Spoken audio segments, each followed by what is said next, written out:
All that year the animals worked like slaves. But they were happy in their work, they grudged no effort or sacrifice, well aware that everything that they did was for the benefit of themselves and those of their kind who would come after them, and not for a pack of idle, thieving human beings. Throughout the spring and summer they worked a 60-hour week, and in August Napoleon announced that there would be work on Sunday afternoons as well. This work was strictly voluntary, but any animal who absented himself from it would have his rations reduced by half. Even so, it was found necessary to leave certain tasks undone. The harvest was a little less successful than in the previous year, and 2 fields which should have been sown with roots in the early summer were not sown because the plowing had not been completed early enough. It was possible to foresee that the coming winter would be a hard one. The windmill presented unexpected difficulties. There was a good quarry of limestone on the farm, and plenty of sand and cement had been found in one of the outhouses, so that all the materials for building were at hand. But the problem the animals could not at first solve was how to break up the stone into pieces of suitable size. There seemed no way of doing this except with picks and crowbars, which no animal could use, because no animal could stand on his hind legs. Only after weeks of vain effort did the right idea occur to somebody, namely, to utilize the force of gravity. Huge boulders, far too big to be used as they were lying all over the bed of the quarry. The animals lashed ropes round these, and then all together, cows, horses, sheep, any animal that could lay hold of the rope, even the pigs sometimes joined in at critical moments, they dragged them with desperate slowness up the slope to the top of the quarry, where they were toppled over the edge, to shatter to pieces below.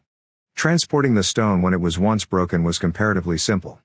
The horses carried it off in cartloads, the sheep dragged single blocks, even Muriel and Benjamin yoked themselves into an old governess cart and did their share.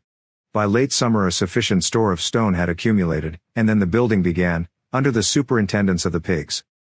But it was a slow, laborious process.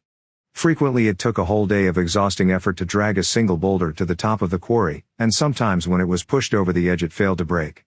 Nothing could have been achieved without Boxer, whose strength seemed equal to that of all the rest of the animals put together. When the boulder began to slip and the animals cried out in despair at finding themselves dragged down the hill, it was always Boxer who strained himself against the rope and brought the boulder to a stop. To see him toiling up the slope inch by inch, his breath coming fast, the tips of his hoofs clawing at the ground, and his great sides matted with sweat, filled everyone with admiration. Clover warned him sometimes to be careful not to overstrain himself, but Boxer would never listen to her.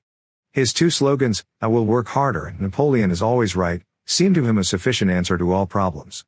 He had made arrangements with the cockerel to call him 3/4 of an hour earlier in the mornings instead of half an hour. And in his spare moments, of which there were not many nowadays, he would go alone to the quarry, collect a load of broken stone, and drag it down to the site of the windmill unassisted. The animals were not badly off throughout that summer, in spite of the hardness of their work. If they had no more food than they had had in Jones's day, at least they did not have less. The advantage of only having to feed themselves, and not having to support 5 extravagant human beings as well, was so great that it would have taken a lot of failures to outweigh it. And in many ways the animal method of doing things was more efficient and saved labor. Such jobs as weeding, for instance, could be done with a thoroughness impossible to human beings. And again, since no animal now stole, it was unnecessary to fence off pasture from arable land, which saved a lot of labor on the upkeep of hedges and gates. Nevertheless, as the summer wore on, various unforeseen shortages began to make themselves felt. There was need of paraffin oil, nails, string, dog biscuits, and iron for the horses' shoes, none of which could be produced on the farm. Later there would also be need for seeds and artificial manures, besides various tools and, finally, the machinery for the windmill. How these were to be procured, no one was able to imagine. One Sunday morning, when the animals assembled to receive their orders, Napoleon announced that he had decided upon a new policy. From now onwards Animal Farm would engage in trade with the neighboring farms, not, of course, for any commercial purpose, but simply in order to obtain certain materials which were urgently necessary. The needs of the windmill must override everything else, he said. He was therefore making arrangements to sell a stack of hay and part of the current year's wheat crop, and later on, if more money were needed, it would have to be made up by the sale of eggs, for which there was always a market in Willingdon. The hens, said Napoleon, should welcome this sacrifice as their own special contribution towards the building of the windmill. Once again the animals were conscious of a vague uneasiness. Never to have any dealings with human beings, never to engage in trade, never to make use of money, had not these been among the earliest resolutions passed at that first triumphant meeting after Jones was expelled? All the animals remembered passing such resolutions, or at least they thought that they remembered it. The 4 young pigs who had protested when Napoleon abolished the meetings raised their voices timidly, but they were promptly silenced by a tremendous growling from the dogs. Then, as usual, the sheep broke into 4 legs good, 2 legs bad. And the momentary awkwardness was smoothed over. Finally Napoleon raised his trotter for silence and announced that he had already made all the arrangements. There would be no need for any of the animals to come in contact with human beings, which would clearly be most undesirable. He intended to take the whole burden upon his own shoulders. A Mr. Whymper, a solicitor living in Willingdon, had agreed to act as intermediary between Animal Farm and the outside world, and would visit the farm every Monday morning to receive his instructions. Napoleon ended his speech with his usual cry of "Long live Animal Farm." And after the singing of Beasts of England the animals were dismissed. Afterwards Squealer made a round of the farm and set the animals' minds at rest. He assured them that the resolution against engaging in trade and using money had never been passed, or even suggested. It was pure imagination, probably traceable in the beginning to lies circulated by Snowball. A few animals still felt faintly doubtful, but Squealer asked them shrewdly, "Are you certain that this is not something that you have dreamed, comrades? Have you any record of such a resolution? Is it written down anywhere?" And since it was certainly true that nothing of the kind existed in writing, the animals were satisfied that they had been mistaken. Every Monday Mr. Whymper visited the farm as had been arranged. He was a sly-looking little man with side whiskers, a solicitor in a very small way of business, but sharp enough to have realized earlier than anyone else that Animal Farm would need a broker and that the commissions would be worth having. The animals watched his coming and going with a kind of dread, and avoided him as much as possible. Nevertheless, the sight of Napoleon, on all fours, delivering orders to Whymper, who stood on 2 legs, roused their pride and partly reconciled them to the new arrangement. Their relations with the human race were now not quite the same as they had been before. The human beings did not hate Animal Farm any less now that it was prospering. Indeed, they hated it more than ever. Every human being held it as an article of faith that the farm would go bankrupt sooner or later, and, above all, that the windmill would be a failure. They would meet in the public houses and prove to one another by means of diagrams that the windmill was bound to fall down, or that if it did stand up, then that it would never work. And yet, against their will, they had developed a certain respect for the efficiency with which the animals were managing their own affairs. One symptom of this was that they had begun to call Animal Farm by its proper name and ceased to pretend that it was called the Manor Farm. They had also dropped their championship of Jones, who had given up hope of getting his farm back and gone to live in another part of the county. Except through Whymper, there was as yet no contact between Animal Farm and the outside world, but there were constant rumors that Napoleon was about to enter into a definite business agreement either with Mr. Pilkington of Foxwood or with Mr. Frederick of Pinchfield, but never, it was noticed, with both simultaneously. It was about this time that the pigs suddenly moved into the farmhouse and took up their residence there. Again the animals seemed to remember that a resolution against this had been passed in the early days, and again Squealer was able to convince them that this was not the case. It was absolutely necessary, he said, that the pigs, who were the brains of the farm, should have a quiet place to work in.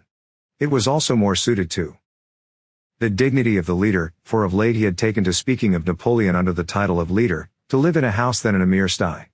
Nevertheless, some of the animals were disturbed when they heard that the pigs not only took their meals in the kitchen and used the drawing room as a recreation room, but also slept in the beds. Boxer passed it off as usual with Napoleon is always right, but Clover, who thought she remembered a definite ruling against beds, went to the end of the barn and tried to puzzle out the 7 commandments which were inscribed there. Finding herself unable to read more than individual letters, she fetched Muriel. "Muriel," she said, "read me the 4th commandment. Does it not say something about never sleeping in a bed?" With some difficulty Muriel spelt it out. "It says, 'No animal shall sleep in a bed with sheets,'" she announced finally. Curiously enough, Clover had not remembered that the 4th commandment mentioned sheets, but as it was there on the wall, it must have done so. And Squealer, who happened to be passing at this moment, attended by 2 or 3 dogs, was able to put the whole matter in its proper perspective. "You have heard then, comrades," he said, "that we pigs now sleep in the beds of the farmhouse. And why not? You did not suppose, surely, that there was ever a ruling against beds. A bed merely means a place to sleep in. A pile of straw in a stall is a bed, properly regarded. The rule was against sheets, which are a human invention. We have removed the sheets from the farmhouse beds, and sleep between blankets. And very comfortable beds they are too. But not more comfortable than we need, I can tell you, comrades, with all the brain work we have to do nowadays. You would not rob us of our repose, would you, comrades? You would not have us too tired to carry out our duties? Surely none of you wishes to see Jones back. The animals reassured him on this point immediately, and no more was said about the pigs sleeping in the farmhouse beds. And when, some days afterwards, it was announced that from now on the pigs would get up an hour later in the mornings than the other animals, no complaint was made about that either. By the autumn the animals were tired but happy. They had had a hard year, and after the sale of part of the hay and corn, the stores of food for the winter were none too plentiful, but the windmill compensated for everything. It was almost half built now. After the harvest there was a stretch of clear dry weather, and the animals toiled harder than ever, thinking it well worthwhile to plod to and fro all day with blocks of stone if by doing so they could raise the walls another foot. Boxer would even come out at nights and work for an hour or two on his own by the light of the harvest moon. In their spare moments the animals would walk round and round the half-finished mill, admiring the strength and perpendicularity of its walls and marveling that they should ever have been able to build anything so imposing. Only old Benjamin refused to grow enthusiastic about the windmill, though, as usual, he would utter nothing beyond the cryptic remark that donkeys live a long time. November came, with raging southwest winds. Building had to stop because it was now too wet to mix the cement. Finally there came a night when the gale was so violent that the farm buildings rocked on their foundations and several tiles were blown off the roof of the barn. The hens woke up squawking with terror because they had all dreamed simultaneously of hearing a gun go off in the distance. In the morning the animals came out of their stalls to find that the flagstaff had been blown down and an elm tree at the foot of the orchard had been plucked up like a radish. They had just noticed this when a cry of despair broke from every animal's throat. A terrible sight had met their eyes. The windmill was in ruins. With one accord they dashed down to the spot. Napoleon, who seldom moved out of a walk, raced ahead of them all. Yes, there it lay, the fruit of all their struggles, leveled to its foundations, the stones they had broken and carried so laboriously scattered all around. Unable at first to speak, they stood gazing mournfully at the litter of fallen stone. Napoleon paced to and fro in silence, occasionally snuffing at the ground. His tail had grown rigid and twitched sharply from side to side, a sign in him of intense mental activity. Suddenly he halted as though his mind were made up. "Comrades," he said quietly, "do you know who is responsible for this? Do you know the enemy? Who has come in the night and overthrown our windmill? Snowball." He suddenly roared in a voice of thunder. "Snowball has done this thing. In sheer malignity, thinking to set back our plans and avenge himself for his ignominious expulsion, this traitor has crept here under cover of night and destroyed our work of nearly a year. Comrades, here and now I pronounce the death sentence upon Snowball. Animal hero, second class, and half a bushel of apples to any animal who brings him to justice. A full bushel to anyone who captures him alive."